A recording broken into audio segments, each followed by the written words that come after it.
Welcome to Rajasthan GK training. दोस्तों स्वागत है आप सभी अभ्यर्थियों का राजस्थान जीके ट्रेनिंग के इस यूट्यूब चैनल पर। दोस्तों जो भी यहाँ पे पशु परिचर भर्ती परीक्षा 2024 की तैयारी कर रहा है, जी हाँ दोस्तों, उसके लिए ये मॉडल पेपर रामबाण साबित होने वाला है। जी हाँ, चाहे वो बीएसटीसी पीटीटी किसी भी अन्य प्रतियोगी परीक्षा की तैयारी में बैठेगा या बैठेगी या फिर पशु परिचर की तो तैयारी कर ही रहे होंगे, ठीक है। तो ये मॉडल पेपर 46वां मॉडल पेपर आपके लिए बहुत ही महत्वपूर्ण होने वाला है। अगर आपने 45 मॉडल पेपर अभी तक नहीं देखे तो नीचे डिस्क्रिप्शन बॉक्स में लिंक दिया गया है, पूरी प्लेलिस्ट बनी हुई है 1 से लेकर के 46 मॉडल पेपर, यानी 45, ये 46वां मॉडल पेपर है। जाकर के एक एक मॉडल पेपर को जरूर देख कर आना, ठीक है। बिल्कुल मुफ्त है, आराम से देखो, ठीक है। चलिए आज के 46वें मॉडल पेपर की शुरुआत करते हैं बिना किसी विलंब के। आपको बस एक छोटी सी रिक्वेस्ट है, चैनल को सब्सक्राइब मत करना, लाइक मत करना, कुछ भी मत करना, लेकिन आप शुरू से लेकर अंत तक जरूर देखना, ठीक है। जरूर देखना ताकि आपका बिल्कुल ये मॉडल पेपर क्लियर होकर जाए, ठीक है। चलिए शुरू करते हैं। पहला प्रश्न है, राजस्थान के राजवंशों के राजस्व प्रणाली के अंतर्गत किस प्रकार की भूमि को राजा की निजी संपत्ति माना जाता था? जी हां, बता दीजिए, राजस्थान के राजवंशों के राजस्व प्रणाली के अंतर्गत किस प्रकार की भूमि को राजा की निजी संपत्ति माना जाता था? मैं आपको बता दूं, जो राजा की जो खालसा संपत्ति है उसको निजी संपत्ति माना जाता था। खालसा संपत्ति को निजी संपत्ति माना जाता था। जागीर कोई संपत्ति उनकी निजी संपत्ति नहीं होती थी, जागीर दूसरों की होती थी, ठीक है। हवाला भी उनकी कोई नहीं होती थी और भूम भी इससे संबंधित नहीं थी। केवल और केवल खालसा उनकी निजी संपत्ति थी, प्राइवेट संपत्ति, ठीक है, प्राइवेट प्रॉपर्टी जिसको अपन कहते हैं।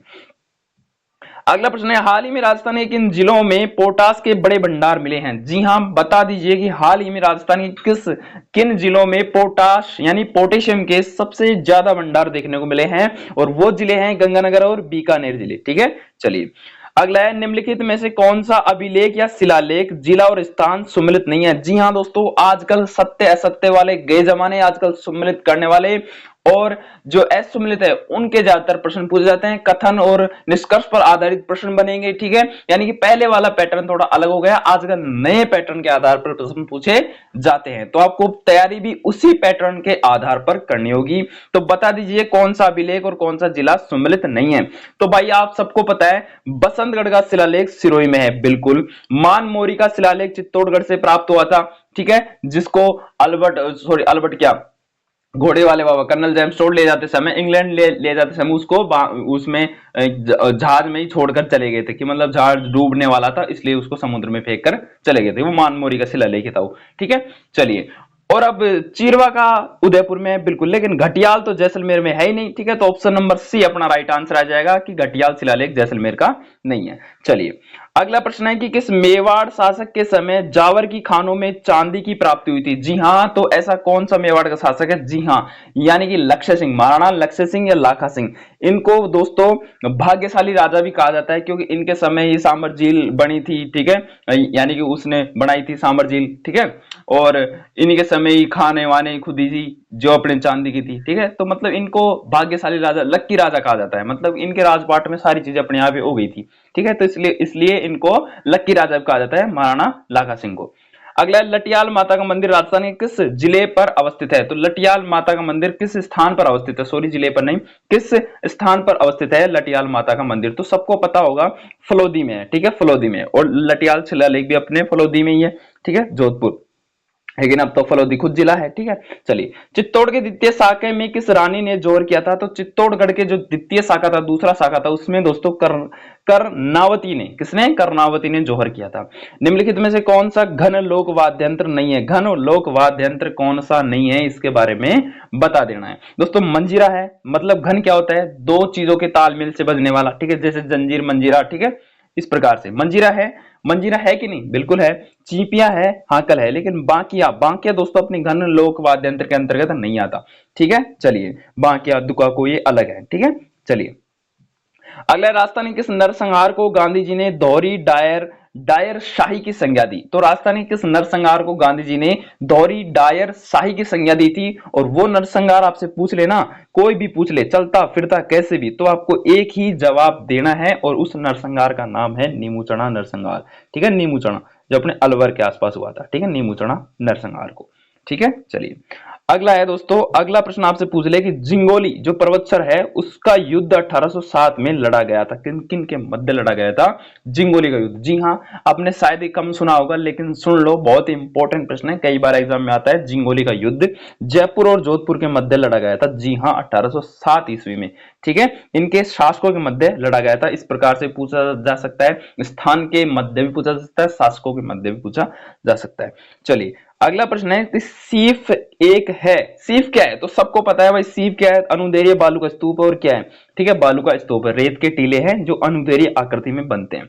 ठीक है, अगला है मार्च 2020 तक राजस्थान में रेल मार्गों की कुल लंबाई कितनी थी? अभी तक गणना नहीं हुई है, ठीक है, रेल मार्गों की, लेकिन 2020 का नवीनतम आंकड़े के अनुसार देखें तो 5,998 किलोमीटर की लंबाई तय कर चुका है राजस्थान का रेल मार्ग। ठीक है, चलिए अगला प्रश्न है कि निम्नलिखित में से कौन सी प्रथा विवाह से संबंधित है? तो कौन सी प्रथा है जो विवाह से संबंधित है?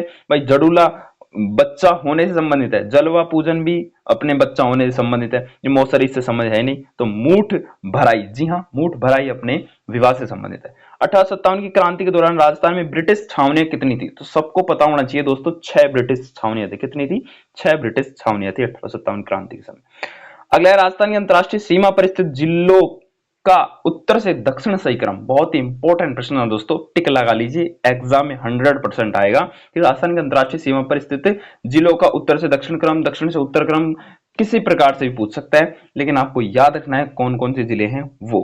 गंगानगर, बीकानेर, जैसलमेर और बाड़मेर, और नवीनतम जिले जो हैं वो, ठीक है, अनूपगढ़ वगैरह जो भी हैं। ठीक है, यानी कि 1 2 3 4 1 5 है, अनूपगढ़ को और जोड़ लेना। ठीक है, इस प्रकार से।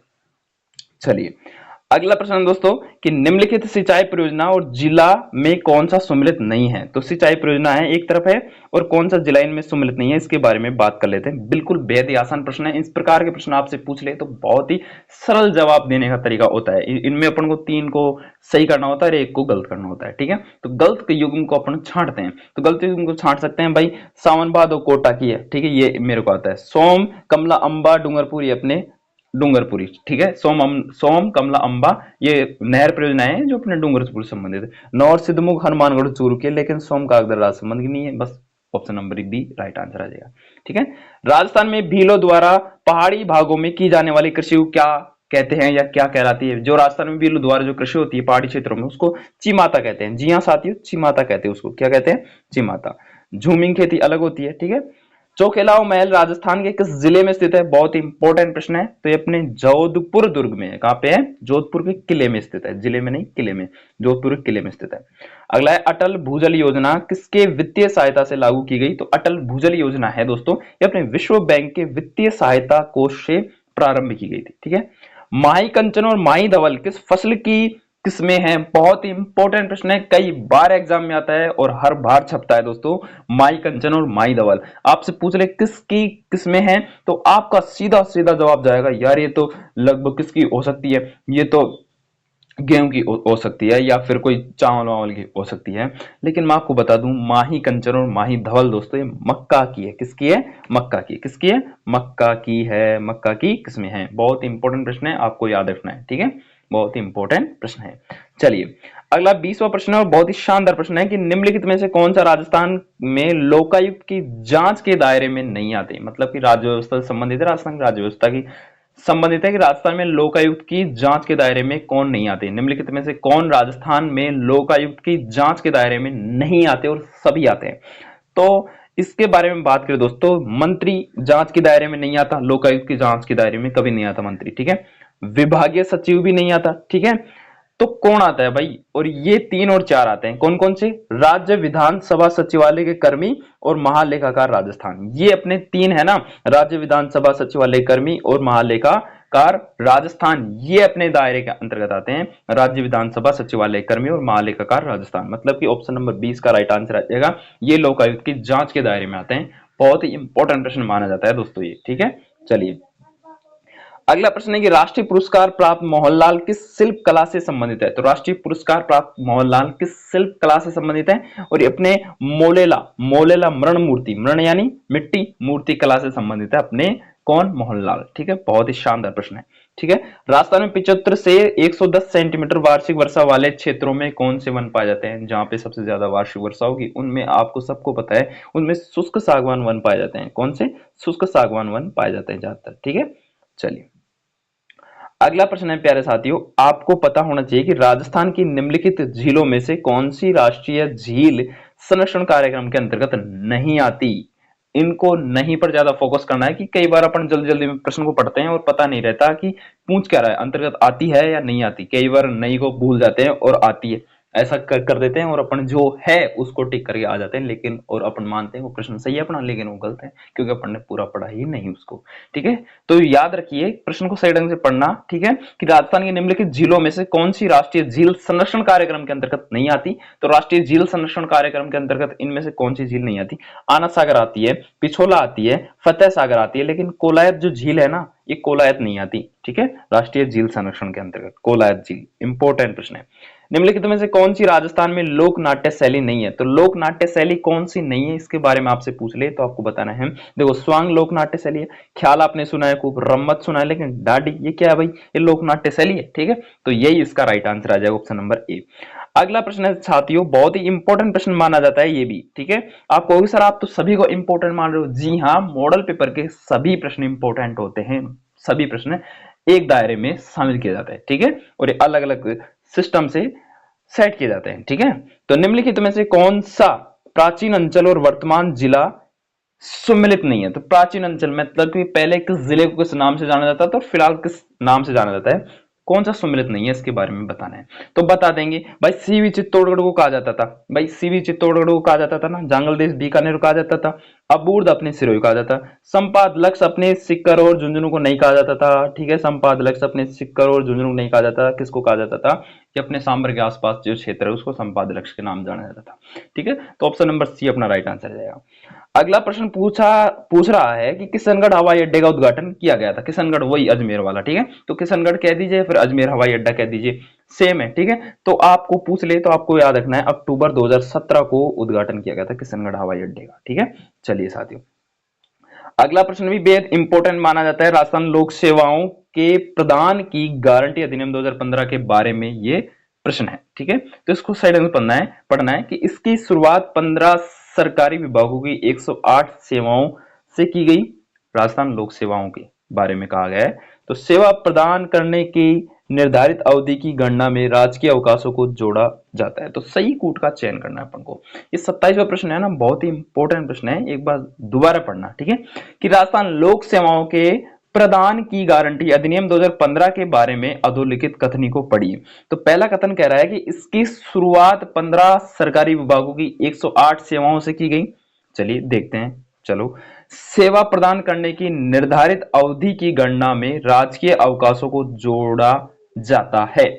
सही कूट का चयन कीजिए। तो इनमें सही कूट कौन सा आ जाएगा?